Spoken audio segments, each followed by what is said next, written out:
Chapter 39 Sweet Commanders and Money Families. Seen in the forest, there is a person walking casually. One is a very tall man walking, leading a cat woman behind him walking. This place is so scary, bro, Kuroka said. I agree. Is this really a monster world? Asked Katakuri.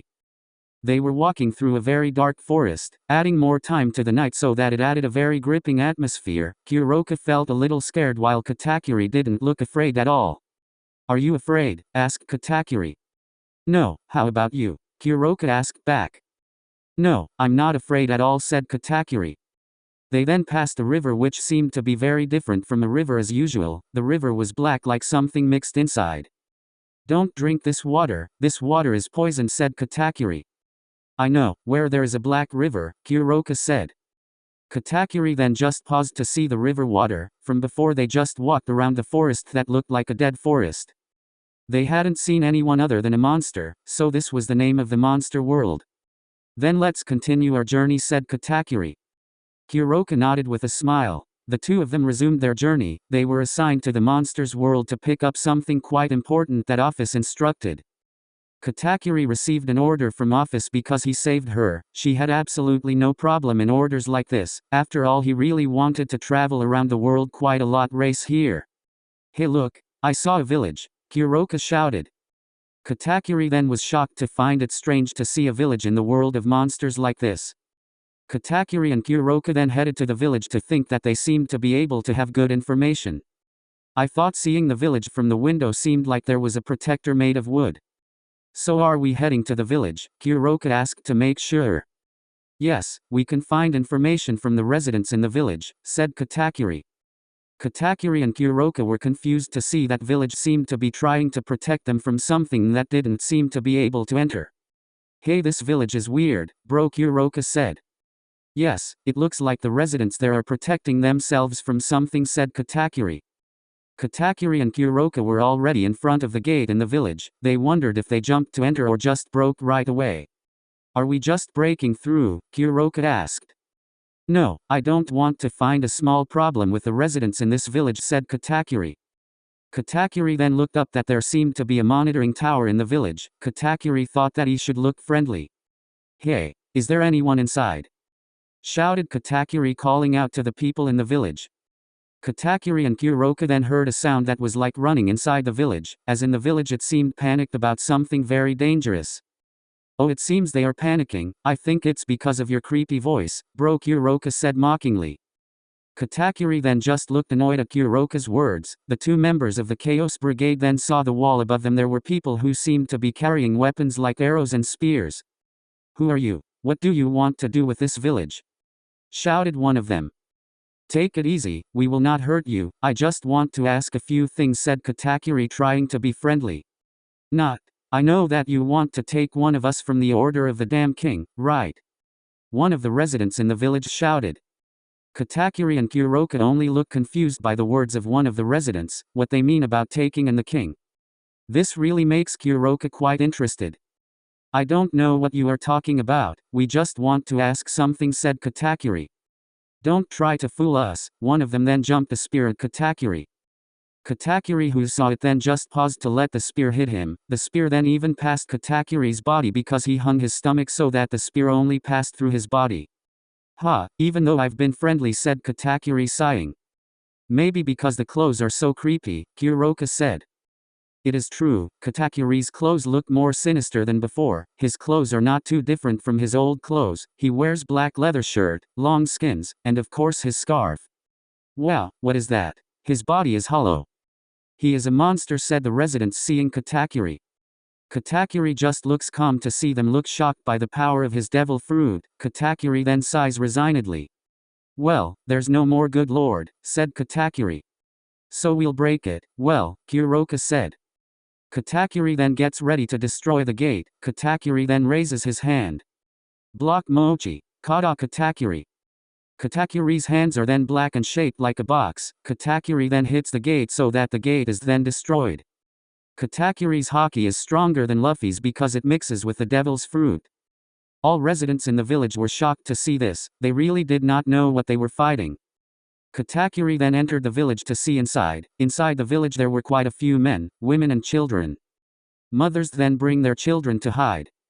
Wow, this village is dirty, Kuroka said, looking at the contents of the village. Right, agreed Katakuri. The men in the village then carried a weapon and then surrounded Katakuri and Kuroka. The two were only seized to see they were in the pockets. I wonder, why can there be humans here? Asked Katakuri. I don't know, I'm just here, bro, Kuroka said. The men then attacked Katakuri with all their spears. Katakuri then held one of the spears and then threw it along with the person who carried the spear towards the other person.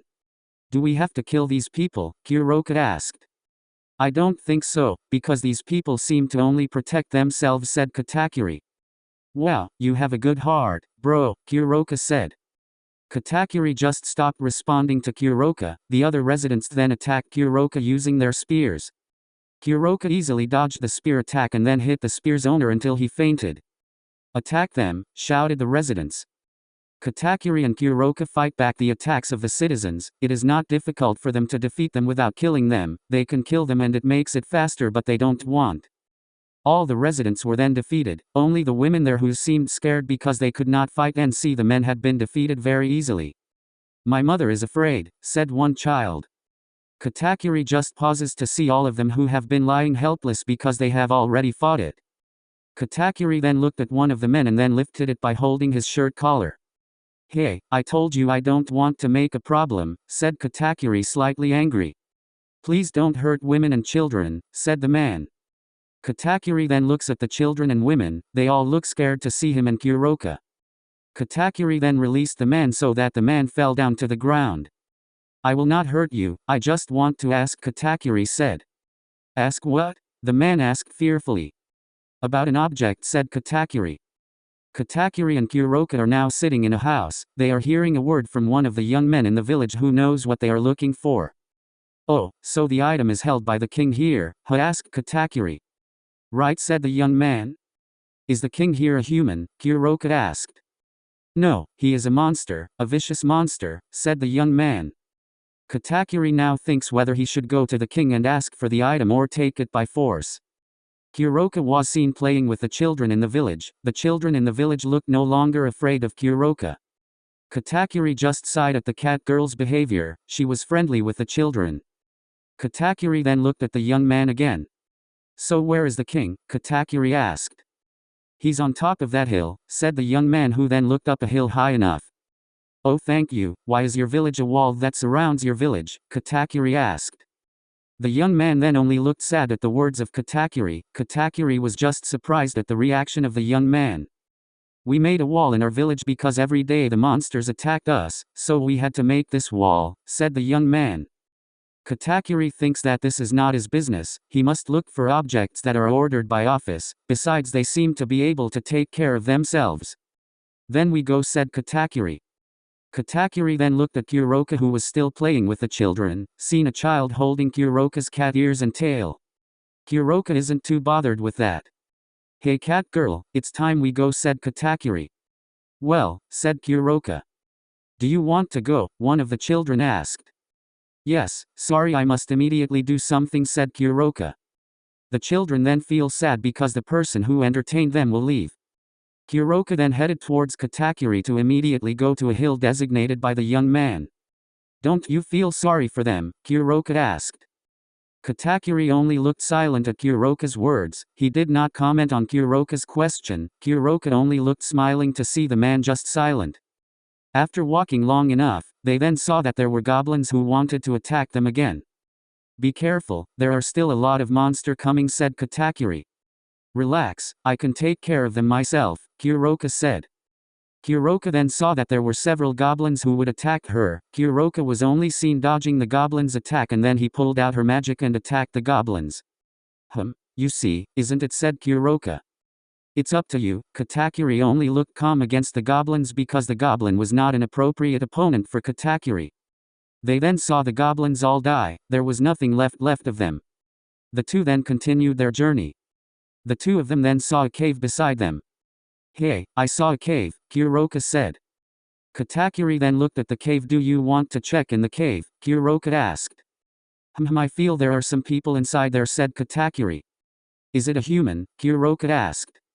Kuroka was very interested in the power of Katakuri, who could feel someone from afar or invisible. Katakuri also said that he could look into the future so that he could see the attack from his enemy before his enemy did or thought he would carry out the attack. Then we'll examine the cave, said Kuroka. Katakuri only nodded while sighing. They then entered the dark cave. Inside the cave there were several traces of monsters on the ground. It seems like there are monsters in this cave, said Katakuri, who then cautioned. Kuroka only looks alert as well to not be too careless when the monster attacks later. Seen now, they were both in a room that was filled with monsters, orcs, goblins and other monsters. Katakuri and Kuroka then saw there were some men in the end. They were all women who looked depressed while sitting in their confinement. They wear their broken and torn clothes that do not seem to be in the visible look of their dirty clothes. It turns out they are holding back humans, Kuroka said. I don't know if I have to help them or let them go, Katakuri said in puzzlement. What if we saved them? Kuroka asked. That might also be a problem, said Katakuri. He might be able to save them, but it would be a waste of time, but he could not see a woman being made a slave by the monsters. Then we will save them, said Katakuri. Didn't you say that would be a problem? Kuroka asked. I changed my mind, said Katakuri. Katakuri then approaches the monsters to fight them. Katakuri then takes a few small stones on the ground and then holds them ready to throw them. Hey, called Katakuri. The orcs and the goblins then looked behind them. They saw there were very tall people coming towards them all. The person was seen carrying a pebble in his hand. The monsters then held their respective weapons to attack that person. They intended to kill the tall man, but they seemed to really not know what they were fighting. Know your place, loser, said Katakuri. Katakuri then threw all of his chunks one by one to their heads all bleeding from the stone through the head of their heads. Some monsters then died to the ground. The orc was shocked to see that the goblins were defeated very easily. I said then to the direction of the orc to immediately kill him. The orc was scared now. The orc then carried a very large axe to kill the person in front of him. Don't be too hopeful. Katakuri then took out something from his hand that suddenly became mochi. Katakuri revealed his trident to stab the orc right in his heart. The orc then died after Katakuri pierced the heart of the orc. I said I saw that the corpse of the orc couldn't move anymore. Kuroka, who saw the situation was over and went to where the slaves that were in jail. Kuroka then opened the prison door very easily. The slaves still look surprised to see Katakuri suddenly killing all the monsters. Hey, don't you guys want to come out? Kuroka asked. Oh, thank you, said one woman looking happy because she was saved. No, we only pass in this area only, Kuroka said. Once again, thank you, said one of the women. You'd better go back to your village, said Katakuri, who then returned the trident back to his hand. All the women then gloomed at the words of Katakuri. Katakuri was confused to see them all suddenly confused. Kuroka also looks confused seeing them all. Why with all of you? Kuroka asked. We don't have a place to live anymore. Our village was attacked by several monsters. Some people have been killed by the monsters. We are the rest of the people attacked by the village.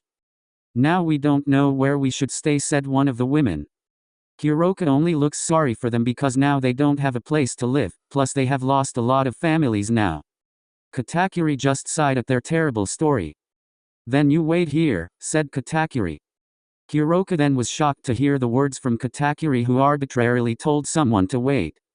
Kuroka thought exactly what Katakuri was thinking. All the women were also surprised to hear the words of Katakuri.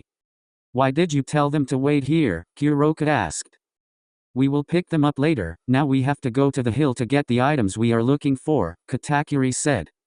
Kuroka only nodded understanding. They really have to take the item for office. They have been in the world for too long. Katakuri and Kuroka then came out of the cave to get their goods quickly, seeing the slaves seeing them go from the cave. 20 minutes later. Katakuri and Kuroka then arrived at a place that seemed like the king's place that was said by the young man in the village. So this is the place. This is just a place covered by the forest, Kuroka. Is that monster really a king here? Asked Katakuri. Katakuri and Kuroka then entered the forest. They saw that there were some corpses hanging on the tree like hanging. Katakuri then feels something in front of them using his observation haki. There is someone coming. Then came a very large spider monster descending from a tree. Katakuri and Kuroka felt that the place turned out to be its nest. Hey you, I want to ask, are you really the king in this area? Asked Katakuri. Yes, I am king in this area, said the spider. That is not possible, Kuroka said. Katakuri was surprised to hear the words of Kuroka, who did not seem to believe in the words of the giant spider. Why? Asked Katakuri. That's totally impossible. How could an echidna want to be with a monster like you? Kuroka asked. Echidna? Who is she? Asked Katakuri. She is known as the mother of all monsters, but actually he only gave birth to 5 monsters, Kuroka said. Katakuri nodded understanding, but he was confused. And again, her husband is Typhon, Kuroka said. Hahaha, it seems you know a lot, Catwoman, said the spider. Of course, I already know a lot of stories and some mythologies, and you are not a king and this place is not a monster world, Kuroka said. What? Katakuri was confused. Office didn't say that this world was a monster world, but she said that this place was filled with monsters. This place was just a human world that had been defeated by monsters, Kuroka said. Katakuri was shocked. He didn't know that this world was not a monster world. But from the beginning they saw a lot of monsters in this forest, but he was also confused because there were humans in this world. So you already know from before? Asked Katakuri. Right, I just pretended not to know, Kuroka said, mocking Katakuri. Katakuri just looks angry because Kuroka has done it. The monster was seen just laughing very loudly, like someone made him laugh out loud. I don't know that Yoke like you has very much knowledge, said the monster. The monster then looks at Kuroka and Katakuri. I am one of Typhon's subordinates, said the monster. And why are you attacking medieval humans? Kuroka said. Middle Ages, Katakuri was confused. Yes, this world is one of the human worlds but has a mid-century year, Kuroka said. Katakuri then just nods in understanding. Katakuri thinks that this is the world of monsters, but Katakuri is confused because Kuroka said that this world is one of the worlds of humans. I was told by my master to kill the humans here, and multiply, said the monster. Wait, you breed with humans? That's disgusting, said Kuroka, thinking of this monster having a body relationship with a human woman. And that's why there are so many female prisoners while in the cave, said Katakuri. Katakuri is really not happy with this monster. He is indeed a villain as a pirate, but he never raped a woman at all, but he only killed on the orders of his mother, Big Mom. Right, and you're looking for it isn't here, said the monster. Katakuri and Kuroka look shocked because this monster knows what they are looking for. Does he know that they are from the Chaos Brigade? Where is the object? Asked Katakuri. With you, said the monster. Oh yeah, so we seem to have to go back, Katakuri-chan, said Kuroka. One question for this monster: if you don't exist, are the monsters here going? Kuroka asked. Yes, they will return to our master's area, said the monster. Then I'll kill you, said Katakuri, now taking out the trident. Kuroka only looked smiling, knowing that Katakuri would kill the spider monster. She wasn't too troubled if Katakuri killed the creature. Ha, it seems you're too eager to humanity, said the spider, looking at Katakuri. The spider also intends to kill Katakuri and then catch Kuroka to make his slave. Kuroka looks also getting ready to help Katakuri, but it looks like Katakuri doesn't need to be helped to defeat this monster. The monster then shoots the net towards Katakuri, but Katakuri can avoid the attack quite easily. Katakuri then spears out and hits the spider's leg. The spider was shocked because Katakuri threw his spear very quickly and precisely. Katakuri then approached the monster. His hand was now covered by haki.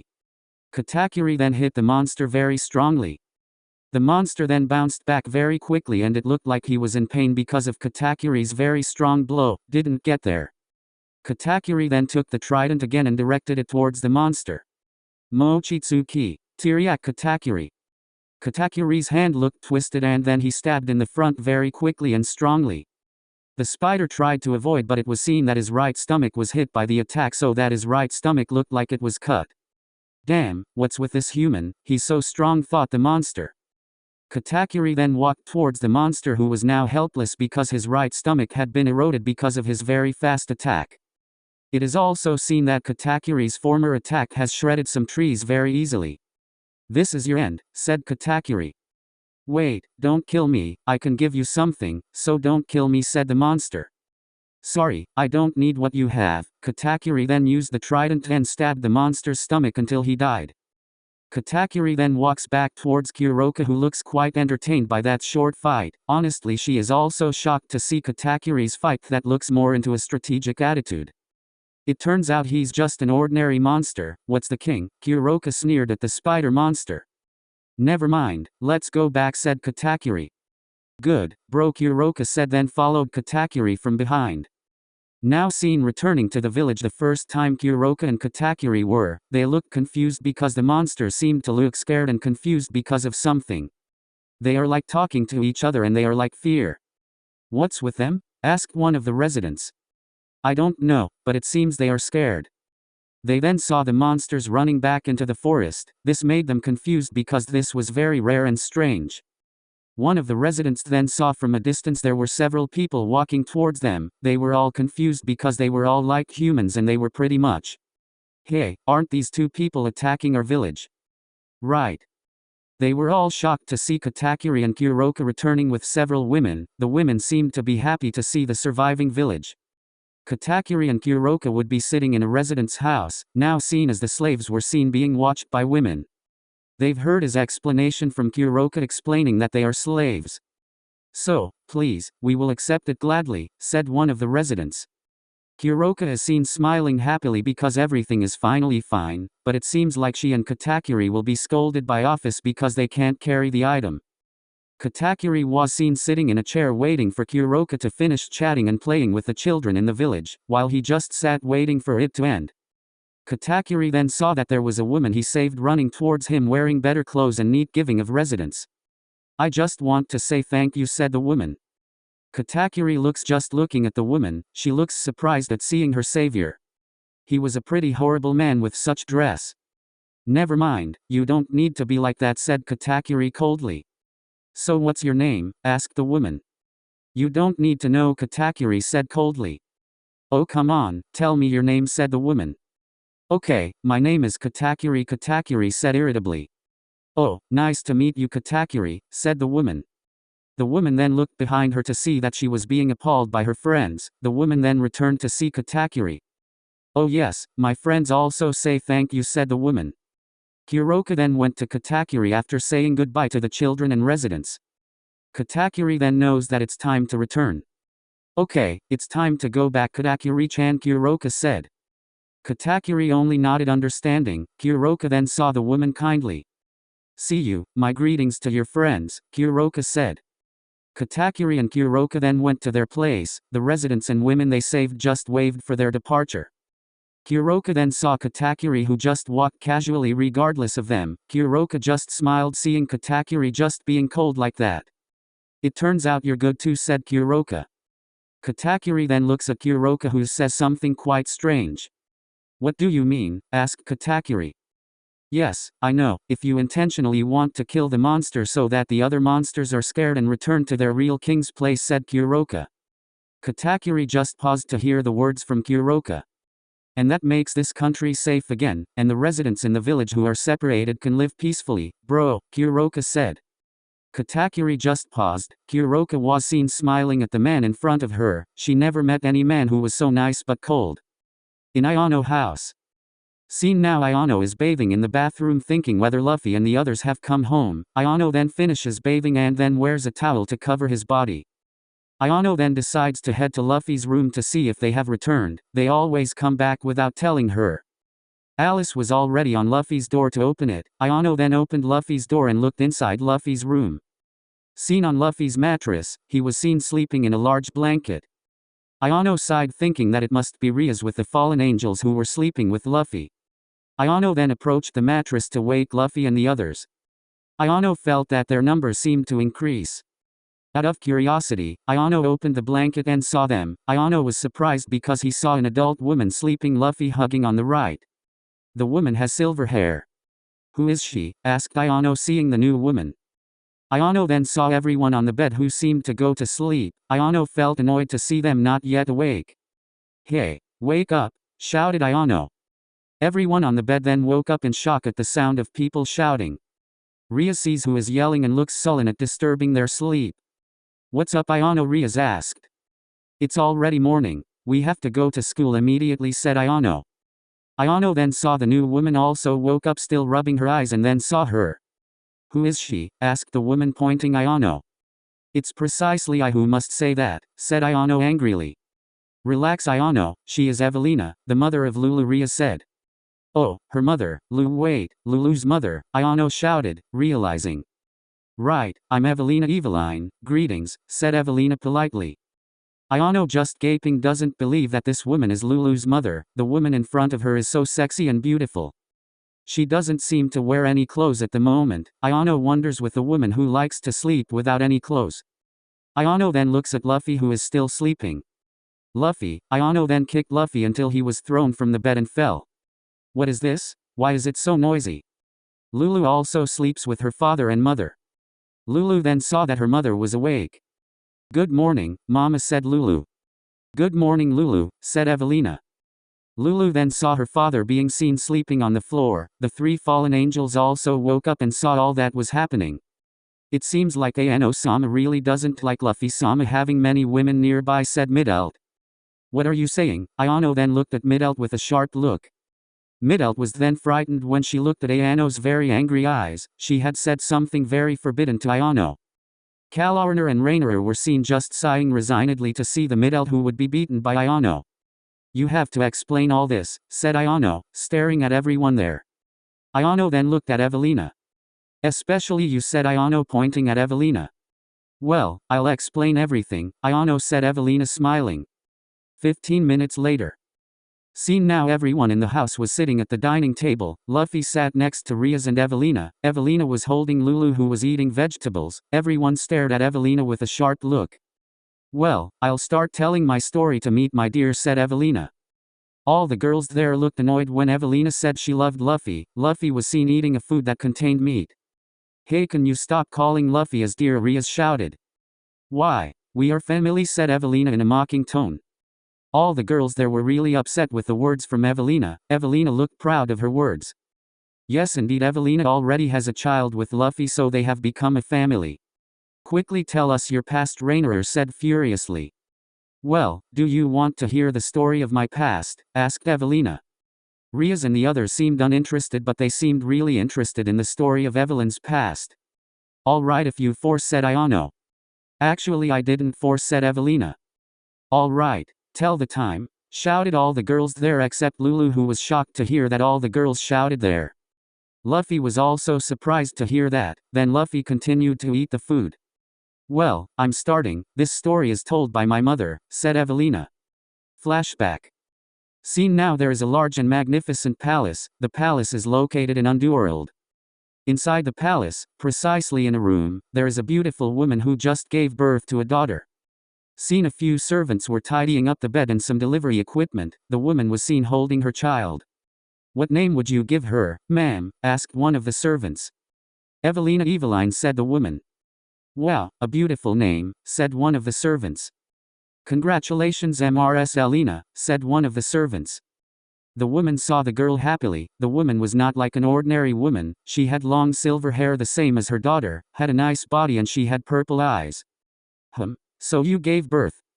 There was a seemingly insulting voice. Elena then saw a woman standing with her shoulder leaning on the door casually. Elena looked staring at her sharply. Mrs. Natalia, said the servants. Natalia looks just smiling at Elena. Natalia then looks at the servants who look nervous to see her. Leave us, Natalia ordered. All the servants then went to get things done and then left the room. Stay, Natalia and Elena. Natalia then approached Elena, who was still holding Evelina in his hand. Elena still looked at Natalia with a sharp look. So now you will think that the child will be the favorite child in this family? I guess that's impossible, said Natalia. Why is that? I am pretty sure about that. She might be the most proud child in this family, said Elena in a proud and confident tone. That would be something that was not possible, taunted Natalia. Elena and Natalia stared at each other with a sharp look. They seemed not to stop arguing. Then Evelina, who was still small, then cried. Elena was surprised to hear Evelina crying. Huss, calm, mother is here, said Elena, trying to calm Elena. You better give her ASI. Natalia then went to the exit and then left the room. Relax Evelina, mother here, said Elena, who then hugged her daughter. 10 years later. Come on, Chase me, shouted a girl running. Miss Evelina. Wait, shouted one waiter. Evelina was playing chase with one of the servants, Evelina wearing a plain white dress running. Chase me, Evelina shouted happily. The waiter seemed quite happy to also play with her lady, she didn't mind at all when playing with people who were of a higher level than her. Miss Evelina, there is news, shouted another waiter who seemed to want to give a story. The waiter ran towards Evelina. What's wrong? Asked Evelina. Your mother calls you, said the waiter. Evelina then understood, she ran into the palace to look at her mother. When Evelina was inside the palace, Evelina felt that she heard someone speak. Look at that Ronnie, it looks like she's happy. I saw that. There were two different sounds, the first sound looked like a cheerful person, the other sounded like a weak voice. Evelina then stopped running and then looked behind him. Oh Ronnie, Yanni, said Evelina to know the person. Ronnie and Yanni are two daughters of the first wife, they both have different characteristics from each other. Ronnie has a brighter and more energetic nature while Yanni has a more closed character. They are twins, what distinguishes them is. Ronnie, it looks like she heard us, said Yanni looking scared. Take it easy Yanni, I will protect you, said Ronnie confidently. Evelina then walked towards Ronnie and Yanni, they both seemed to be getting ready, thinking that Evelina would attack them. We will play later, asked Evelina suddenly. Ronnie and Yanni looked shocked at the words from Evelina, who suddenly invited them to play. Ronnie looked a little happy when invited by Evelina to play, but because she felt taller than she felt rejected. I don't think that's a good plan, said Ronnie. Oh come on, after I meet my mother, let's play, said Evelina. Ronnie still looks tsundere with Evelina, while Yanni looks like she wants to play with Evelina. Well, if you four, said Ronnie in her tsundere style. Good, then we play, then I go to see my mother first. Evelina then ran towards her mother's place in the palace. Then we go to the park waiting for her, Ronnie, said Yanni. You're right, said Ronnie agreed. You two believe in her words, sounded the voice of women. Ronnie and Yanni then look at their back, there is a girl again. She's wearing a blue sweater. Leonie, said Ronnie. Leonie is the daughter of the second wife, she is the only child of the second wife of this family. What do you mean too trusting? Yanni asked. She is known as a cheater by people, said Leonie. That's impossible, said Yanni. That's right, said Ronnie agreed. It's up to you, I just told you, said Leonie. Leonie then left Ronnie and Yanni, the two twins saw Leonie go, just staring at her with a sharp and annoyed look. What's with her? Ronnie asked irritably. Ronnie, let's go to the park and wait for her, Yanni said. You're right, said Ronnie. The two of them then went to the park to wait for Evelina. Later, they didn't realize that they were being watched by three girls. Haha, look at the two little children, Wanda, Anna, said a girl. Yes, sir, said the little girl with yellow hair. Seen the three of them have golden yellow hair that makes them look sweet, the three of them are the third wife's children. Will you be happy if you make peace? Asked the youngest child. Mother is a smart succubus, she does not want us to relate to them because they will use us, remember they are all who are in this house who want to seize the throne, said the oldest child. Good grief, said Wanda and Anna. The two children then left, they only thought that they would seize the throne. Evelina was in her mother's room, seen in her mother's room with her sister, Evelina. Elena saw Evelina come, just smiling because she finally came. What's the matter, mother? Asked Evelina. Evelina, Evelina, please listen to mom, said Elena. Good boo, said the two of them. Now our families are out for each other to make up the throne, so we have to seize the throne, said Elena. Do we have to? Said Evelina.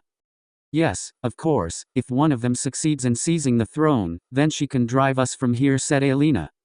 Mother, I don't think they will be like that, said Evelina. You trust them too much, sis Evelina, Evelina said. Evelina then looked towards her sister who was 2 years apart from her. Evelina looked flat at her sister. They just try to use you, sis Evelina, said Evelina. Evelina only looked shocked by the words of her sister. She and her sister were very different. Evelina was a happy child while her younger sister was more pessimistic, where she was very cold. They are not like that, Evelina, said Evelina. You don't know what their true nature is, said Evelina. Evelina, your sister is right, said Elena. Why do you agree with it? What's the matter with this family? One another doesn't trust the family itself, said Evelina angrily. Evelina, you are still a child, you don't know anything yet. said his mother. But mother. Evely, mother is telling you not to get in touch with Emeline's order. But mother. Sis, listen to the words of the mother, said Evelina. Evelina looked sad to hear that her mother and sister were really tempted by the throne compared to family. Evelina could no longer give reasons to her sister and mother. Evelina then remembered that Ronnie and Yanni seemed to be waiting for her to play. She was very sorry for not being able to keep his promise to Ronnie and Yanni. I'm sorry, Ronnie, Yanni, said Evelina. Seen now in the park, there is Ronnie and Yanni is waiting for Evelina to play with both of them. Ronnie looks angry because it looks like Evelina won't come. Where is Evelina, Ronnie? Yanni asked. I don't know, why did she talk to her mother for so long? Ronnie said irritably. Ha, see, you've been lying, said Leonie suddenly came to the playground. Ronnie and Yanni are shocked to see Leonie in the park. Ronnie then in front of Yanni to protect her. Leonie looks just sullen to see they are so sullen because it seems she is not welcome here. What's with you? Leonie asked. Why are you here? Asked Ronnie. I'm just walking, said Leonie. Ronnie and Yanni still looked at Leonie with a sharp look. Leonie then sighed to see the two of them didn't seem to like her. I just want to say that you have been deceived by her, said Leonie. Why are you so sure? Yanni asked. Because she is always like that, said Leonie. Ronnie and Yanni don't seem to believe Leonie's words. Leonie then sighs again and thinks that this seems useless to explain to them. Never mind, I'll go, said Leonie, who then left. Ronnie and Yanni looked depressed at the words of Leonie. They really did not believe the words of Leonie. Is her word correct, Ronnie? Yanni asked. I don't know, said Ronnie, looking down. The two of them then decided to return to the palace because Evelina didn't want to come too. Ronnie looked annoyed that Evelina really didn't come. Evelina is now in her room looking sad because she can't meet Ronnie and Yanni. She is really sorry for that. 8 years later. What, Mary shouted an 18-year-old girl. She looks very beautiful at this easy age. She is Evelina and there is her sister next to her sitting, with her sister who is 16 years old. Right, you will get married, said the woman in front of her. She is Evelina, Evelyn's mother, and Evelina are hearing her mother talking. They can both say quite similar between Evelina and Evelina, but Evelina looks to have short hair. Why? I'm young, mother, said Evelina in protest. No, you can get married at such an age, said Evelina. Evelina looked really obedient to her mother. She didn't want to fight her mother because she really loved her mother. Okay, mother, said Evelina, accepting it. Seen now, there is a party at the wedding. All the easy generations of the Eveline family invite all the devil families in the underworld to the party. So that it is seen now there are so many people in the palace. All the easy generations of the Eveline family are seen carrying their partners like girlfriends or fiancés from a rival devil family. But there are some who do not seem to find their partners because it seems their intentions. Kakzapiria, why are there so many people here? Asked a woman who seemed to be 14 years old. Seen next to the woman there is a woman too. The woman has silver-colored hair and wears luxurious clothes. What about mother, sis? We have to look after a sick mother, said the girl. Mom told us to follow this party, Sonai, said Zapiria. Sonai looks only at her sister. Sonai then walks towards the party with her sister. Honestly, she is quite scared because there are so many people there. Evelina was seen with her sister and mother sitting with several people. Seen in front of Evelina there was a very handsome man. The man was from a noble devil. Introducing Evelina, she is Alexei Ostaroff. She is from the Ostaroff family, said Evelina, introducing Evelina to the candidate. Greetings, said the man by looking down politely in a noble style. Evelina was only seen smiling stiffly, because she really didn't know how to talk to a man. All mothers were seen paying attention to their respective children. Seen there were 4 mothers. One mother cannot come because she is sick. Zapiria and Sonai were walking down the stairs, but Sonai didn't know that she would be nudged by someone, so she fell. Sonai, are you okay? Asked Zapiria to her sister. I'm fine, sis, said Sonai. Hey, why are you nudging me? One man shouted. Zapiria, who heard it, then felt angry because the person actually scolded Sonai instead of apologizing. Sonai then wakes up and looks scared. Everyone there looked shocked and looked towards the scene. What do you mean? You should apologize because you nudged it, shouted Zapiria angrily. I'm wrong, said Sonai. What's this? Said a woman. Zapiria then saw who came. Leonie, said Zapiria. Why are you shouting at my boyfriend? Leonie asked. Lenoy looks more mature, she has a very beautiful face. Yes, all the women in the Evelina family have beautiful faces and sexy bodies because they are succubus. Hey, your boyfriend has nudged my sister, said Zapiria. I didn't see it, I actually saw that your sister was the one who nudged him, said Leonie. Are you saying? Zapiria shouted angrily. Why? Are you angry? Leonie sneered. Zapiria was really angry now. Zapiria was really angry with her sister. She didn't expect her sister to be seen supporting her boyfriend. Evelina, who saw her, then wanted to get up from her chair and head there to separate them, but her mother held Evelina.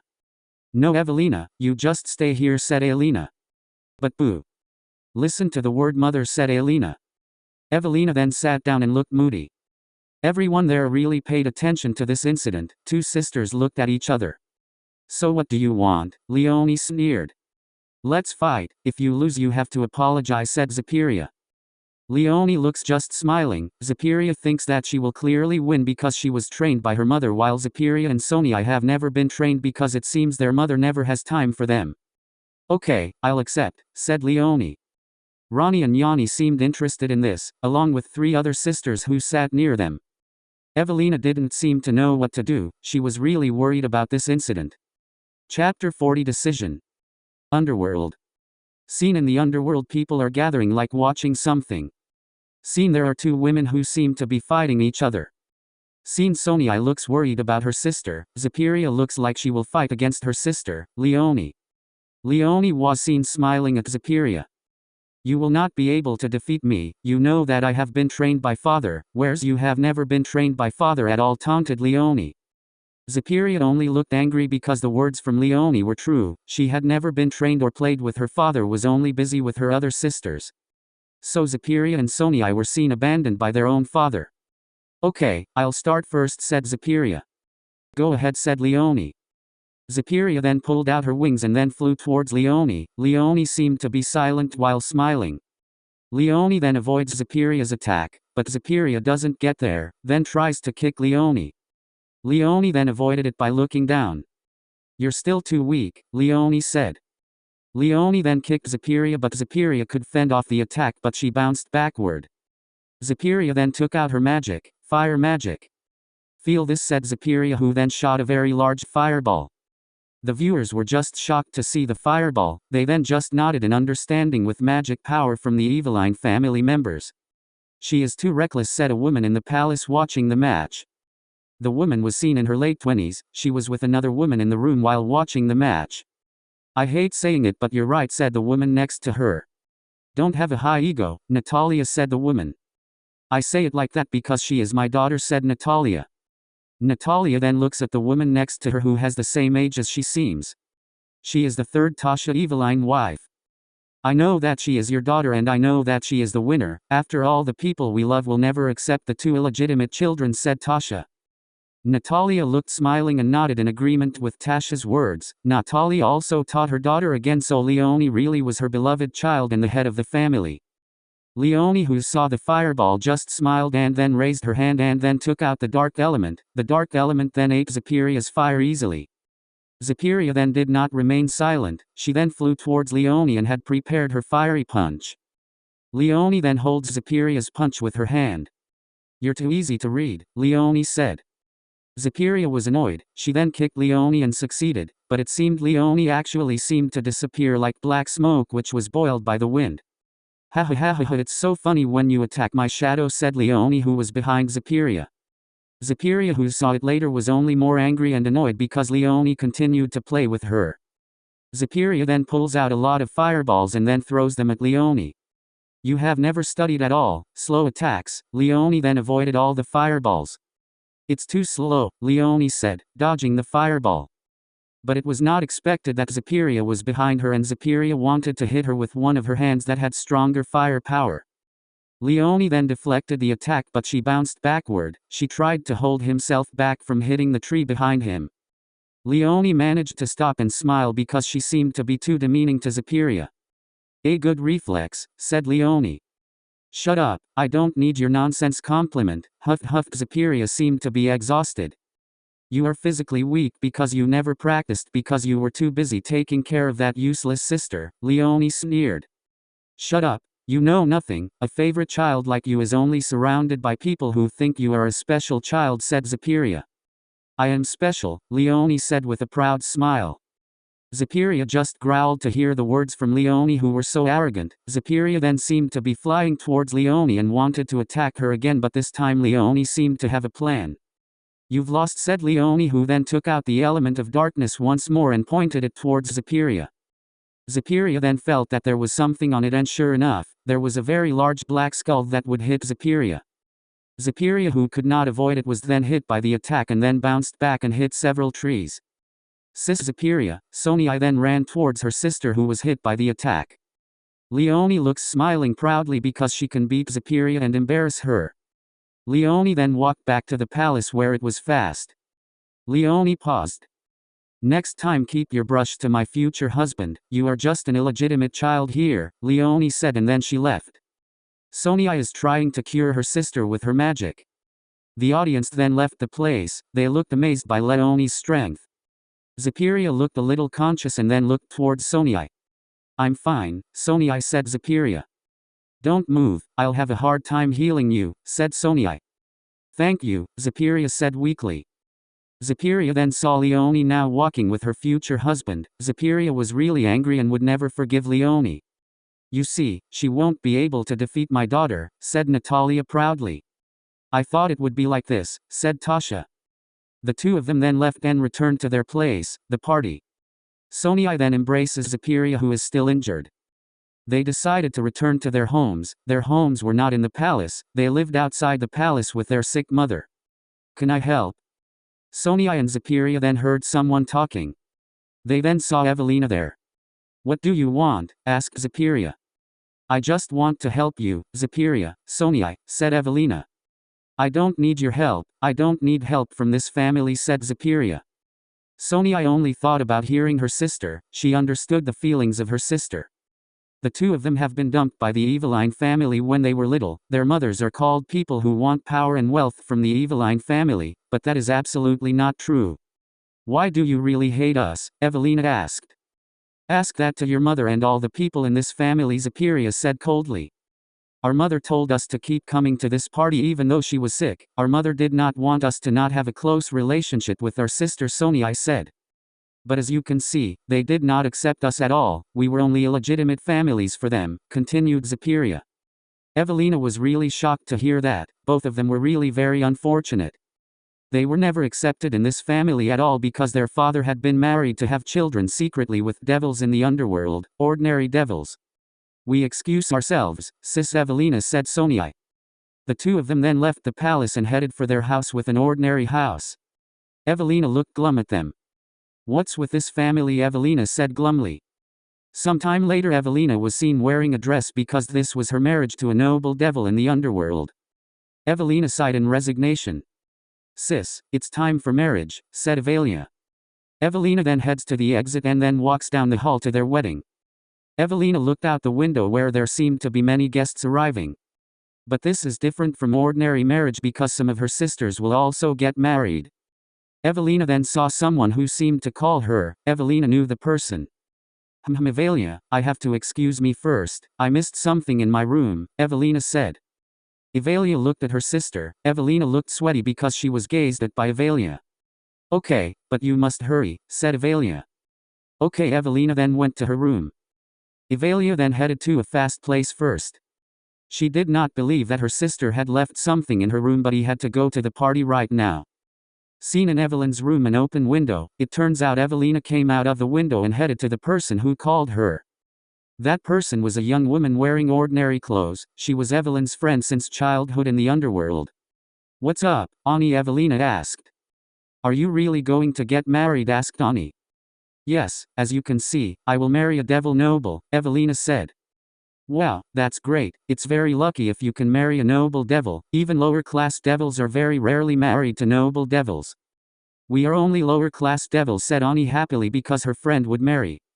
Ani then saw that Evelina looked very gloomy. Ani was confused by Evelyn's seemingly unhappy attitude. It's not as happy as that, said Evelina. What's wrong? Asked Ani. I have never loved that person at all. He is an arrogant person. I heard that he always tortured lower-class slave devils when they made a mistake, and again he already had many wives, Evelina said. It's commonplace in the underworld. Those in power here all do that. Enslave, insult, demean, and marry lower-class devil girls who can't even refuse the marriage, so that many lower-class women must be tortured, said Ani. I heard that his mother remarried, said Evelina. Right, my mother remarried to a man I didn't know where he came from, said Ani. Are you happy? Evelina asked. Yes, I am happy because he is kind to me, and I should ask you, are you happy? Evelina asked Ani. Evelina then fell silent. She just wanted to be free to live her life. She also wanted to feel what her name fell in love, even though she was succubus. Evelina also did not feel comfortable with the family who continued to fight over the throne. If I'm not happy, I can help you get out of here, said Ani. Evelina was shocked to hear that. She then thought whether this was the right decision if she left her family. She did not feel at all if they were married again here. Evelina then looked at Ani. Yes, I want to leave this family, Evelina said. Then come with me, said Ani, who then left the Evelina palace. Okay, Evelina then followed Ani. Ani and Evelina ran to the place where Evelina was going to go. Evelina then saw a house. The house seemed to be left quite long by Pimiliknaya. Evelina then sensed someone was above the house. So you decided to leave us? Evelina and Ani then looked up at the sky. There were 3 women standing on the house. Evelina was shocked to know the 3 women. Anastasia, Wanda, and Evelina was surprised. Why did you leave? Evelina Anastasia asked. Evelina could not answer. Wanda then looked at Ani, who seemed to be nervous being looked at by members of the nobility. So you are a friend of the common people? That is very disgusting, said Wanda. Excuse me, what do you mean? Asked Ani, who was offended. Yes, you are ordinary people, do not interfere with nobility, said Anna. Ani then just looks back in anger. Evelina then holds Ani's shoulder so she is not angry. Evelina then stepped forward and saw the 3 sisters. I can't do this. I don't want to get married yet, said Evelina. So you will refute your mother's orders? Anastasia asked. Yes, I know for sure she is very disappointed, said Evelina. Anastasia then just laughed out loud. She did not expect at all that the pride of Evelina had turned out to disappoint her own mother. The 3 sisters laughed. Capital H, A, H, A, H, A, H, A, H, A, H, A, H, A, H, A, H, A, H, A, H, A, H, A, H, A, H, A, H, A. I can't wait to see your mother and sister's face when you know that you're running away, said Anastasia. Evelina only then looked down sadly at the words of Anastasia. Anna and Anastasia then flew away to the house. Wanda stared at her sister with a flat look. Traitor to her mother and sister, Wanda said, and then went flying to chase another sister. Evelina only looks more moody. Ani then holds Evelyn's shoulder to calm her. It's okay, Evelina, you've done something right, said Ani. Evelina smiled at the words of her friend. They then entered the house. Evelina was shocked to see that there was something inside there. What is that? Evelina asked. It is a teleport portal. Quickly, you have to leave immediately. Your mother will definitely be here to find you, said Ani. Evelina thought that if Ani was right, her mother would be very angry to hear this and would soon be heading here quickly. But where will this take me? Evelina asked. To the place I have arranged. You will be happy there, said Ani. Thank you, Ani, said Evelina. Evelina then hugged Ani and then entered the portal. Ani just stared at Evelina, leaving only smiling because Evelina was free from the family. Ani then destroyed the teleport device so that Evelyn's traces could not be found. A few minutes later, the door suddenly opened by force. Ani was shocked and then looked behind her. Ani is shocked to know the woman who broke the door. She is Evelyn's mother, Evelina. Where is Evelina, Evelina asked angrily. Oh hey, Ani didn't know what to say. With Evelina. Evelina is now in a place that only looks like a field filled with grass. Evelina was shocked because she didn't know where she was now. She added now she only wore a wedding dress. Where am I? Evelina asked. Evelina then saw that there was a building visible from afar. It looked like a village. Evelina then decided to go to the village. She hoped that she would find someone who would be able to help her. Evelina was already in front of the village and then decided to enter. Evelina was shocked because they turned out to be a different race. There were humans, dryad, elves and even beastly. Wow, there is someone, said one resident. Evelina was shocked to meet him. There appeared to be a man who seemed to be in his 20s. He was holding a sack that seemed to contain food. Hey, said Evelina. Are you new here? Asked the young man. Right, I'm new here, said Evelina. Wow, good clothes, said the young man. Thank you, said Evelina. Evelina did not seem to know what to do now. She did not have a place to live here. So don't you have a place now? Asked the young man. Right, replied Evelina. Then come with me, you can stay at my house, said the young man. Does that not burden you? Evelina asked. No, my wife and child will be happy if they have friends, said the young man. Evelina then just smiled, nodding understanding. The two of them then went to where the young man lived. They then arrived at a house that seemed quite simple. This is my house, let's go in, said the young man. The young man and Evelina then entered the house. Inside the house there were some ordinary equipment. Home, shouted the young man. Father. There was a small child's voice. Evelina then saw a small child running towards the young man. Evelina was surprised because the child was different from the human child as usual. The child was a girl and she seemed to have long ears like Elf. Wow, it looks like you really miss Daddy, said the young man. Right, said the little boy. Welcome dear, said a woman in the house. Evelina then saw an elf woman in the house. The woman was surprised to see a woman in her house wearing a wedding dress. 20 minutes later. So that's how it is, we will gladly accept you, said the elf woman. So you guys are husband and wife? Evelina asked. Right, she is my wife, said the young man. Evelina was shocked to hear that. There were very rare two races married and had offspring. Evelina is watching their child playing with a wooden toy. He has the same physique as humans and elves. He is our child, said the young man. Hybrid, Evelina thought. Evelina then looked at the young man. How old are you? Evelina asked the young man. I'm 28 years old, said the young man. Evelina then looked at his wife. I'm 200 years old, said the woman. Evelina was shocked to hear that the age difference was so far away. Evelina did not believe the difference was very far away. Time skip. Then Evelina stayed with the family. They were very happy with Evelyn's arrival in this house. Evelina has lived there for several years. She is quite happy there. Evelina was then 22 years old. She is now an adult. She was seen walking in the village. She was confused because it seemed that this village should be more advanced than other villages in the world. Evelina then decided to become a leader in the village. All the residents in the house accepted it happily because Evelina was a good woman. Evelina then led the village well. She also made the economic system, industry, politics and some cultures better and more effective. Evelina could do that smoothly. Evelina then built her own residence. She built a palace. She then made the military to protect this village from the monsters who would attack the village. In this village contains 4 races. First is humans. Humans have intelligent thinking. They can think effectively in terms of building and making things. Elves are races that have great magic and have a long life. They usually can relate to nature. They help other races with their magic power. They are mostly women. Next is Dryad. Just like elves, they have magic, but they are seen living in trees near the village. They usually have plant magic. They have gentle nature, and help other races to find medicine. The last is Beastly. They have characteristics like humans, but they have characteristics like animals. They have animal tails and have animal ears. They also sometimes behave like animals. Evelina was quite happy to find out that the 4 of them could live peacefully with each other. Evelina was seen seeing the scenery of the village she was leading. Evelina is now taking a walk and is amused by the children happily. Evelina is very happy to hear them shouting happily. Evelina can see that there are normal children. There are also children who look different, namely hybrid.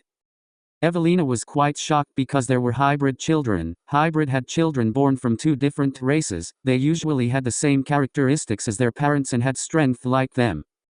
For example, humans and elves married, there would be hybrid children. This child will have intelligence like humans and have magic.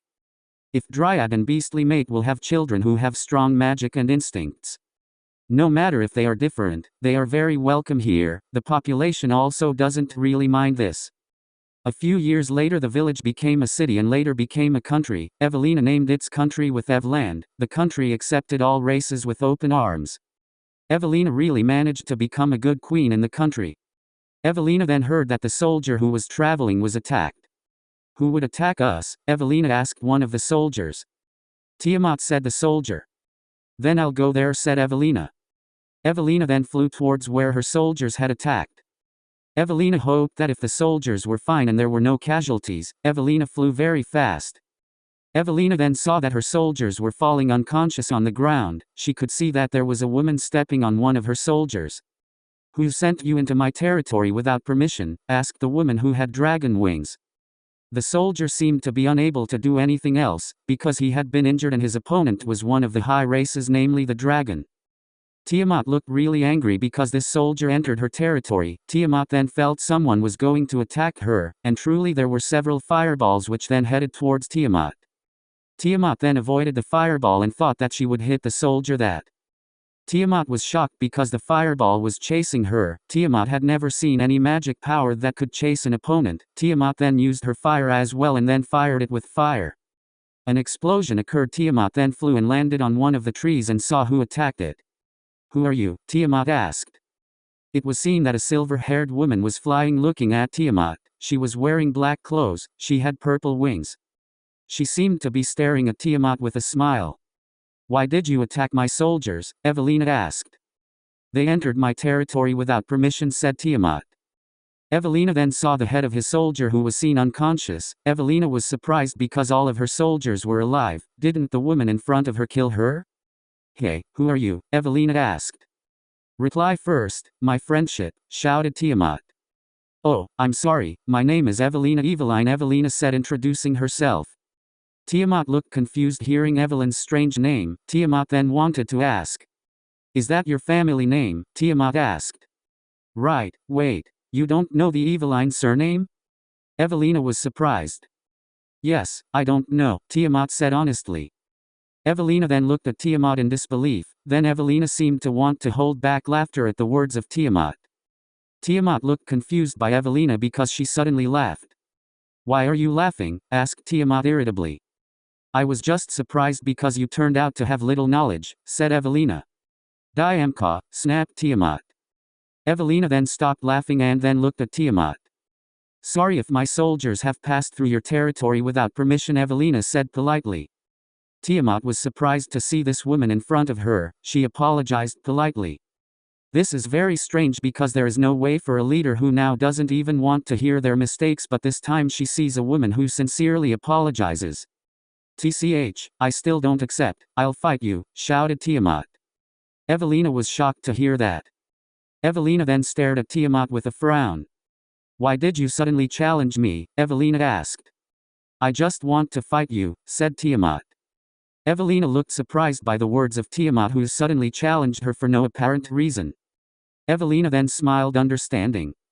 "Okay, but I have to send my soldiers," Evelina said. Evelina then raised her right hand and then issued teleport magic to all of her soldiers. Her soldiers then disappeared back to the Evland where they lived. Now it's just Evelina and Tiamat that's there. Evelina then takes out two different swords, fire and lightning.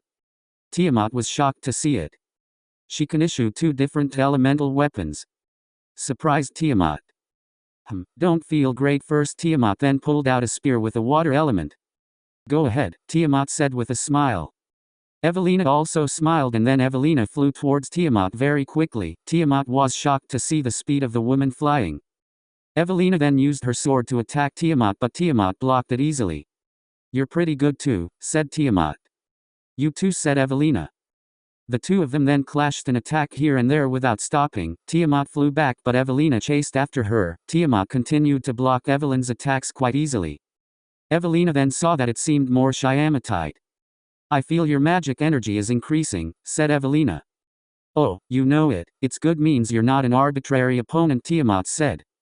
Tiamat then used her water magic, then there were a number of puffs that appeared to emit very large amounts of water. Evelina was sure that it seemed like the woman in front of her had absorbed water from the trees. But Evelina was shocked because there were so many trees that were absorbed by the water, and then all of the water then gathered into a large tsunami, said Tiamat. All the water then crashed towards Evelina. Evelina was shocked because the tsunami had an unusual height.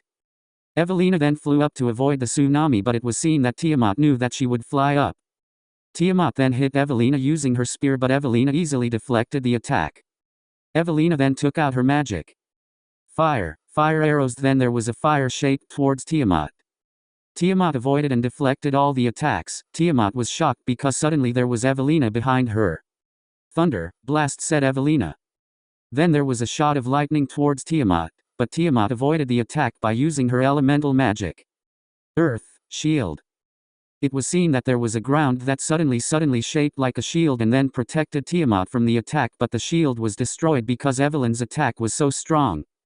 Tiamat then landed on one of the trees and then looked at Evelina. Tiamat smiled at her. You are strong, you might be able to surpass the goddesses, Tiamat said. Goddess, do you mean that strong race? Evelina said curiously. Right, they are strong women, said Tiamat.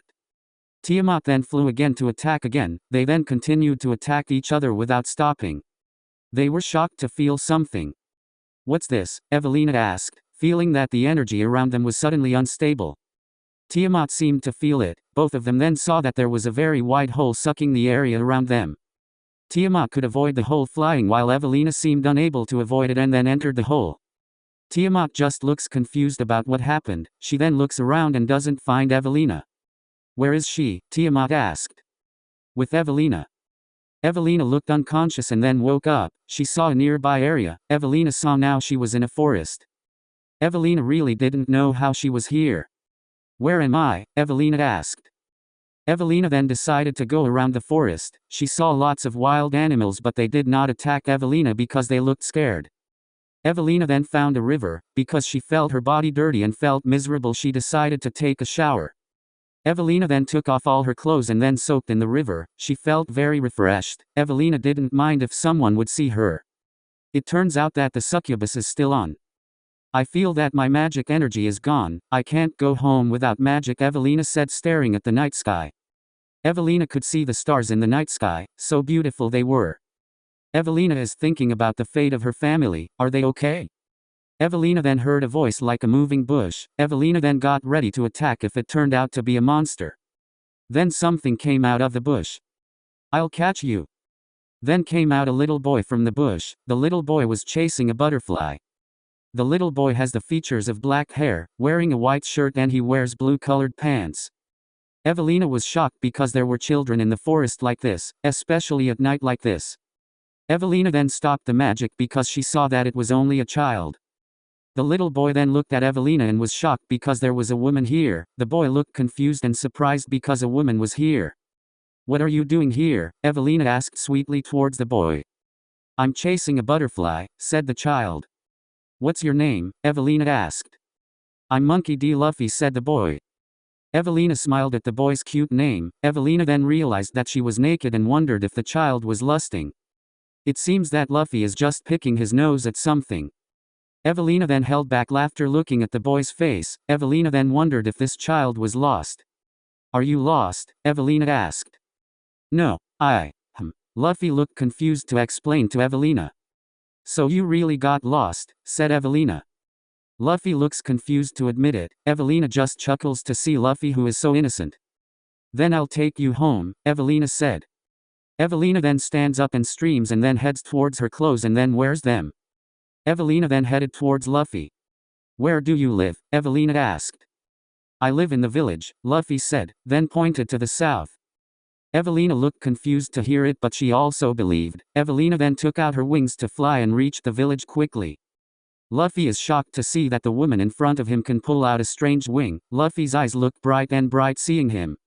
Evelina, who saw Luffy, just smiled. Okay, come on.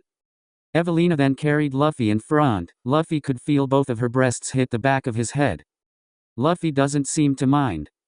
Evelina also saw that there was a village in front of her. Evelina thought that this was where the child lived. Evelina then landed near the village because she did not want her to be seen by the people in the village. Is this the village you live in? Evelina asked. Right, thank you, Aunt, Luffy said innocently. Evelina then froze when Luffy called Evelina as an aunt. Evelina then looked in the mirror to see if she was really old, but she could still see her beautiful face. Luffy, Luffy. There was someone who called Luffy. She was a green-haired woman. She looks so worried. Oh, Makino, shouted Luffy. Makino then heard Luffy's voice, then was shocked. She was happy to see Luffy near the village. Makino then ran towards Luffy. Luffy, where have you been? Asked Makino. I was playing in the forest and then found a butterfly. I want to catch it and then give it to you, but the butterfly has disappeared, said Luffy. Makino just smiled at Luffy, who was really innocent. Evelina laughed at Luffy's words. Makino was shocked because there was a sound near them in a bush. Makino then saw an adult woman. "Oh hey," said Evelina, who felt she had been found out. Who are you?" asked Makino. "I'm Evelina," said Evelina. "She's the one who helped me get back to the village," Makino Luffy said. Makino then felt happy because someone helped Luffy. Makino then looked at Evelina. "Thank you for helping Luffy," Makino said with great thanks. "You're welcome," Evelina said with a smile. "Where are you from?" Makino asked. "I'm from a distant area," Evelina said, not giving her place name. "Oh, do you now have a place to stay?" asked Makino. "I just arrived here so I don't know where to sleep," said Evelina. "Then why don't you just stay at the Makino bar?" Luffy said. Makino then nodded in agreement. Evelina was shocked to hear that and then she smiled. "Well, if you don't mind," Evelina said. The three of them then headed to the Makino bar. Makino was quite amazed by the beauty of the woman in front of her. She also has a sexy body, her hair is silver so it makes her more elegant. They then arrived at Makino's bar. Makino then pointed to where Evelina would sleep. "You will sleep here," Makino said, showing a spacious room. Inside Ruanga there are bedrooms, lights, cabinets and some other equipment. Evelina was quite happy with the room. "I like this room," said Evelina. "Good night, then," said Makino, who then left. Evelina sat on her bed getting ready to sleep. Evelina was now confused whether her country was fine. "I better have to stay here until my magic energy accumulates," Evelina said. Evelina then sleeps. The next day Evelina was seen helping Makino to open the bar. Makino refused to be helped by Evelina because she was a guest at her house, but Evelina forced her help. Makino. Then the voice of a child. Evelina knew the voice. She was the child she helped when lost in the forest. Honestly, he was a sweet child with a sweet smile. He had a scar on his eye that made Evelina wonder if his parents had never noticed this child. "What's wrong, Luffy?" asked Makino. "Here, I brought some vegetables," said Luffy, who then gave some green vegetables. Evelina was so touched by the kindness of the little boy in front of her. He was indeed a very innocent child, but his kindness was so sincere. Luffy then looks at the woman he met last night. "And has already built his form," said Luffy. Evelina just smiled bitterly when Luffy called her his aunt. She wondered if she really was old. But Evelina didn't look angry, she really felt funny with the little boy.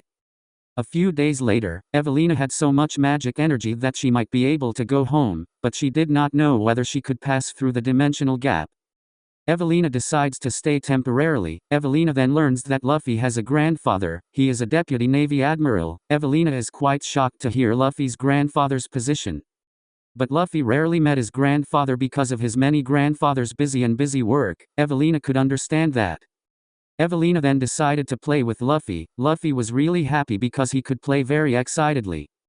Every day Evelina always plays with Luffy. Sometimes she sees Luffy always being trained by his grandfather very hard, but Evelina feels that his grandfather loves Luffy very much. He wants Luffy to be a strong person to reach his goals, and always grandfather forced Luffy to become a marine. Evelina then felt really happy, then she felt a strange feeling. A feeling she had never felt for a man. Evelina was really shocked to feel it. "I'm in love with a human child," Evelina said while sitting on her bed. Evelina did not know that it happened like that. A comfortable feeling turned into a deeper development of feelings. Evelina felt really stupid because an adult woman fell in love with a human child. "Phew, what should I do? Do I have to plant this feeling?" Evelina thought. She also had to really return to her country. They all must have looked panicked because their queen suddenly disappeared. Evelina then decides something that doesn't make sense. It appears now that Luffy is jogging to Makino's bar to buy an orange juice because he's already very thirsty. Luffy then goes inside Makino's bar. Luffy really doesn't feel scared when there are adults around him. "Oh Luffy, can I help you?" asked Makino while cleaning a glass. "I want one orange juice," Luffy said happily. Makino then prepared Luffy's accompaniment. Luffy wondered if Evelina was here. He hadn't seen her lately. Makino put Luffy's orange juice in front of him. "Here, please," said Makino. "Oh, thank you, Makino," Luffy said. Luffy then drank the juice. He then felt that the juice was very good. Luffy finished the juice with one gulp because he was very thirsty. Makino looked happy to see Luffy. "Hey Makino, where's Aunt Evelina?" Luffy asked. "She is upstairs, she seems to be sleeping today," Makino said. "Oh, that's weird, why doesn't she want to come out?" Luffy asked. "I don't know, maybe she's sick," Makino said. Then the bar was empty because it was late at night. Luffy was still seen chatting with Makino. They continued talking until evening. Then Evelina appeared. Luffy and Makino looked surprised to see Evelina. Evelyn's face turned red, and she also breathed heavily. "Evelina, are you sick?" asked Makino. "No, I just..." Evelina then walked towards Luffy. Luffy was surprised to see Evelina like that. She was holding back something. Luffy felt strange because Evelina suddenly brought her face towards her. "What's up, Aunt Evelina?" Luffy asked. "Luffy, can you sleep with me?" Evelina asked. Luffy is confused by Evelyn's words, while Makino smiles hearing that Evelina can't sleep alone and wants to sleep with Luffy. "Because it's late at night, why don't you stay here, Luffy?" asked Makino. I don't know, maybe my grandfather will come tonight, but it looks like he won't come because he's busy, so I don't think it's a problem," said Luffy. Evelina then looks happy to hear that. Evelina looks really happy. Makino seemed to be smiling because it seemed like Evelina was happy for something. "Warning, going to the lemon." "Whoa, I didn't know your room was so big," Aunt said Luffy. Luffy didn't hear Evelyn's voice. Luffy then turned around and was shocked because Evelina suddenly let go of all her clothes. "Why did you take off your clothes, Aunt?" Luffy asked. Evelina did not answer. Evelina then walked towards Luffy and approached his face to Luffy's face. Luffy is confused to see Evelina acting weird. Evelina then kissed Luffy right on his lips to her lips. Luffy was shocked to feel this. Luffy felt that Evelyn's tongue was like making out with her tongue. Luffy didn't know what to do because he was too innocent. Evelina then continued to kiss Luffy until he finally stopped because he wanted to take a breath. "Do you like it?" Evelina asked with her blushing face. Luffy didn't know what to answer. He could still feel Evelyn's saliva in his mouth. Evelina then took Luffy to her bed. "I'm sorry, you should do this to the woman you love, but I have to do this because of this feeling," said Evelina. Luffy is confused by Evelyn's words. Evelina once again kisses Luffy. Evelina also removed Luffy's clothes one by one. Luffy can't rebel because he now really doesn't know what happened. Evelina smiled at the size of Luffy's small weapon, but that didn't matter to her. Evelina then occupies Luffy. Luffy sees Evelina over her only looks confused. Evelina smiled at Luffy. Evelina put Luffy's weapon into her female hole. Luffy feels a strange sensation. "Take it easy, you only need that," said Evelina. "My virginity was taken by a human child, that's quite funny," Evelina thought. Luffy then feels something that is pleasantly pleasing. Evelina looks to see Luffy with a look and a red face. The two partners then continued to do so for several minutes. Luffy now looks weak due to fatigue. Evelina looked so happy and felt a sensation that was so delicious. "Are you already want to come out?" Evelina asked, looking good. "I feel something," Luffy said, holding back something. Evelina smiled because it seemed like she was going to come out. Evelina looked like it didn't matter if she took it out because it really was. If this happens, it will create a new hybrid child between humans and succubus. Luffy took out the seed. Evelina could feel it in her stomach. Evelina then thought about how her family would react to knowing this. Evelina then looked exhausted. Huffed, very tired," said Evelina. Evelina then looked at Luffy to see how his reaction saw this. It seemed Luffy then fell asleep very quickly. Evelina was shocked to see it. This child immediately went to sleep when he had sex with her. Phew, he really is an innocent child," Evelina said. End lemon time skip. Now it looks like Makino is opening the bar again. She was surprised last night because she heard a strange voice, but because she was too coughing she let him. Seen now that Evelina was coming down the stairs, Makino was happy because Evelina was awake. Evelina looks so happy that Makino is confused. "Why do you look happy?" Evelina asked Makino. "It's okay, I just feel happy," said Evelina. "Oh, where is Luffy then?" asked Makino.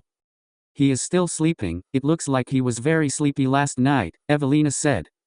Makino nodded in understanding. Luffy was indeed a stretcher, so Makino was not surprised to hear that.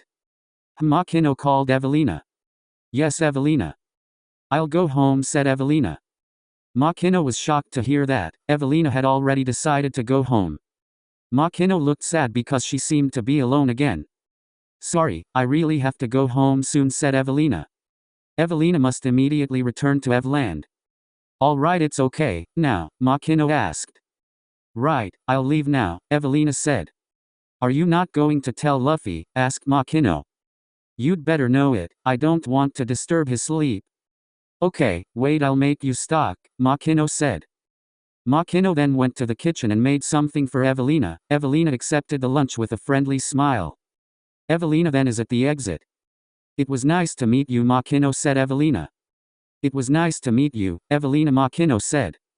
Evelina then waved her hand towards Makino while walking towards the pier. Makino looked happy because she could meet good people like Evelina. When it was far away and no one was seen, there was Makino. Evelina then took out her wings and then flew towards the forest where she came from.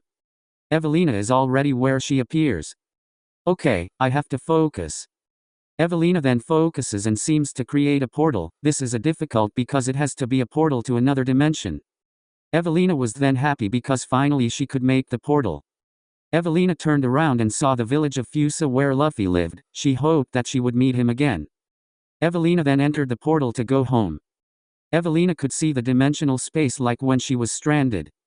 She flew fast enough to reach her dimension. Evelina then saw the exit. Evelina then exits the dimensional space. Evelina can see Evland land. I've arrived, Evelina said. Evelina then flew to Evland. Evelina then saw Evland. Evelina was shocked because there was a fire in her country. What happened? Evelina then headed to the place of the fire. Evelina could see that the soldiers seemed to be fighting monsters. Evelina then headed there. Evelina then lands and then cuts all the monsters with one slash. Evelina then sees that many of the buildings have been burned. Evelina then takes out her water magic and then fires it into the house which is burning. Quick, evacuate the residents, Evelina ordered the soldiers. The soldiers then understood. They all then looked for residents to be immediately evacuated to a safe place. Evelina was really angry now because suddenly the country was attacked when she left for a while. Evelyn-sama, quotation mark. Evelina then turned around because someone was calling her. There were seen a number of female elf warriors. What's up? Evelina asked.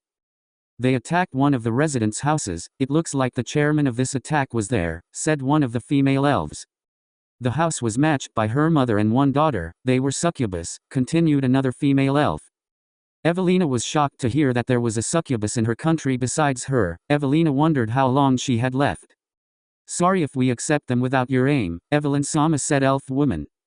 It's okay, I'm actually happy because there's another succubus besides me, said Evelina.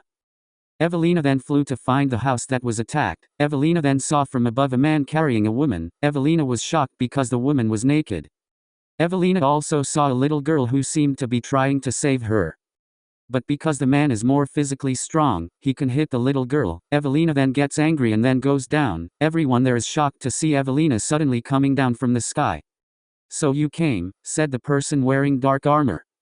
The girl was seen seeing a woman fighting with a man, but then the man disappeared because it seemed like he was not a draw for her. Then a soldier then carried the little girl.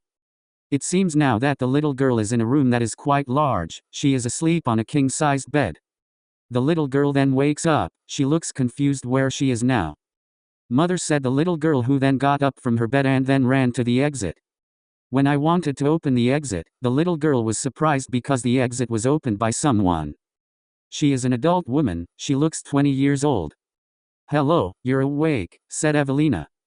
The little girl looked confused to answer the greeting from the adult woman. The woman brought food and milk for the little girl. You'd better take a rest first, said Evelina. But I have to find mother, said the little girl. Evelina then grabbed the girl's shoulder to let her know that she would not be able to save her mother now. They have teleport magicians, so Evelina can't catch up to those people. The little girl looked sad because she had lost her mother, but Evelina continued to comfort her so she would not be sad. You can stay with me, Evelina said. The little girl looks happy because she has someone who is with her. What's your name? Evelina asked. My name is Lily. Skip time. Wow, beautiful. Scene there was a servant looking at the child who was carried by Evelina. Evelina seemed to have given birth to her child.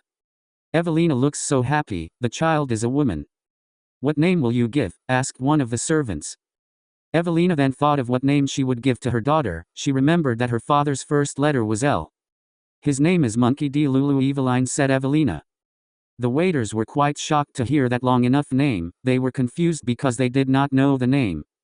So whose nickname? Asked one of the servants. Lulu, said Evelina. All the servants then understood. Lily saw her mistress holding her child. Lily really hated men at the time. She hoped that her mistress would not marry a man, but she was quite shocked because Evelina was already pregnant. Lily didn't hate Evelyn's child, instead she was happy because she would have a younger sister. Lily really was very happy. Do you not like this child, Lily? Evelina asked. No, I'm really happy. I'm just angry at the man who impregnated Evelyn-sama. Surely he is really a jerk and lucky guy, said Lily. Evelina smiled at the words of Lily, who were quite angry to hear that. End of flashback. That's what happened, said Evelina, finished telling her past. Everyone there except Luffy and Lulu looked surprised to hear that Evelyn's story was not an ordinary story. They were really sorry for Evelyn's childhood that was destroyed because of her greedy family. I don't know what to say, said Rias. Ayano and the others also didn't seem to know what to say. They were truly sorry for being jealous of Evelina. They don't know that Evelyn's past is full of childhood suffering. I'll beat up the family's Rainer said irritably. Right, agreed Kalauerner. Ayano also didn't mind if these two fallen angels destroyed the family. She also felt really angry to hear stories about Evelyn's past. Luffy looks quite shocked to hear that. He then remembers that this woman is the aunt who saved him when he got lost in the forest. So, where is Lily? Luffy asked. She is in this city, but she is still too embarrassed to meet you. Maybe she is walking, said Evelina. Luffy then understood. Lulu seems to have finished eating her food. Ayano then looked at the clock on the wall and was surprised because they were really late. We're late, Ayano shouted. Ayano and the other two people were then seen hurrying to prepare all the school supplies and then getting ready to go to school. Dear, Evelina called. Luffy then turned to see Evelina calling him. Evelina then approaches Luffy and then kisses him. Everyone was really shocked to see this. Evelina really thought that Luffy was her husband. Evelina smiled at Luffy. Be careful, said Evelina. Shishishishi, of course, said Luffy. Luffy and the others then ran to go to school. Seen all the women there except Lulu, their faces turned red. Luffy and the others then continued to run towards the school. They could see the gate to the school already seen. Without any further instructions, they then entered their respective classes.